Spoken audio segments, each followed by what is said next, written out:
ಕರ್ತನಲ್ಲಿ ಪ್ರಿಯವಾದವರೇ, ಯೇಸು ಕ್ರಿಸ್ತನ ಮಧುರವಾದ ನಾಮದಲ್ಲಿ ನಿಮ್ಮೆಲ್ಲರನ್ನ ವಂದಿಸುತ್ತೇನೆ.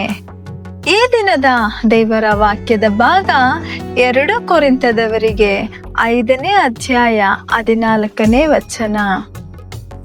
ಕ್ರಿಸ್ತನ ಪ್ರೀತಿಯು ನನ್ನನ್ನು ಬಲವಾಗಿ ಒತ್ತಾಯ ಮಾಡುತ್ತದೆ.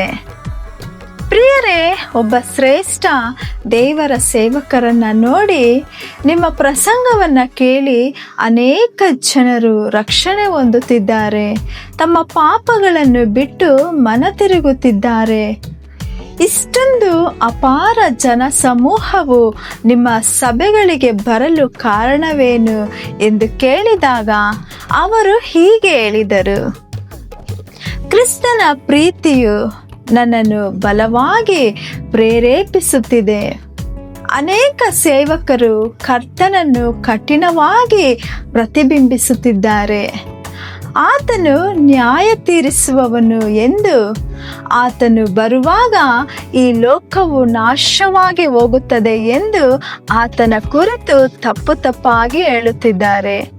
ಆದರೆ ನಾನು ಕಲ್ವಾರಿ ಶಿಲುಬೆಯ ಮೇಲೆ ಆತನು ಅನುಭವಿಸಿದ ಕಷ್ಟಗಳನ್ನು ಮತ್ತು ನಮಗಾಗಿ ಗಾಯಗೊಂಡು ಯಾತನೆ ಪಟ್ಟ ಆತನ ಕಲ್ವಾರಿಯ ಪ್ರೀತಿಯು ನನ್ನನ್ನು ತುಂಬುವಂತೆ ಪ್ರಾರ್ಥಿಸುತ್ತೇನೆ. ಆ ಬಳಿಕ ಭಕ್ತಿಯಿಂದ ಮತ್ತು ಕಣ್ಣೀರಿನಿಂದ ಪ್ರಸಂಗ ಮಾಡುತ್ತೇನೆ. ಅನೇಕ ಆತ್ಮಗಳು ಆ ಪ್ರೀತಿಯಿಂದ ಸ್ಪರ್ಶಿಸಲ್ಪಟ್ಟು ರಕ್ಷಣೆ ಹೊಂದುತ್ತವೆ ಎಂದನು.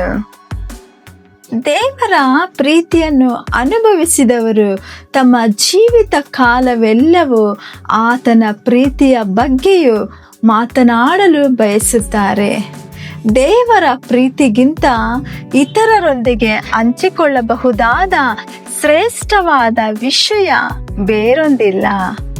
ಅಪೊಸ್ತಲನಾದ ಯೋಹಾನನು ತನ್ನ ವೃದ್ಧಾಪ್ಯದಲ್ಲಿಯೂ ತನ್ನ ಬಳಿಗೆ ಬರುವ ಜನರಿಗೆ ಪದೇ ಪದೇ ಹೇಳುತ್ತಿದ್ದ ಒಂದೇ ಒಂದು ಮಾತು, ಅದು ದೇವರು ಪ್ರೀತಿಯಾಗಿದ್ದಾನೆ ಎಂಬುದು. ನಮ್ಮ ಜೀವಿತದಲ್ಲೂ ನಾವು ಇತರರೊಂದಿಗೆ ಹಂಚಿಕೊಳ್ಳಬೇಕಾದ ಏಕೈಕ ಸಂದೇಶವೇನೆಂದರೆ ದೇವರು ಪ್ರೀತಿಯಾಗಿದ್ದಾನೆ ಎಂಬುದೇ ಆಗಿದೆ. ಇದೇ ಕಾರಣಕ್ಕಾಗಿ ಯೋಹಾನನು ತನ್ನನ್ನು ಯೇಸು ಪ್ರೀತಿಸಿದ ಶಿಷ್ಯನು ಎಂದೇ ಕರೆಸಿಕೊಳ್ಳಲು ಬಯಸಿದನು. ದೇವ ಮಕ್ಕಳೇ, ಇಂದಿನ ಲೋಕವು ಪ್ರೀತಿಗಾಗಿ ಹಂಬಲಿಸುತ್ತಿದೆ.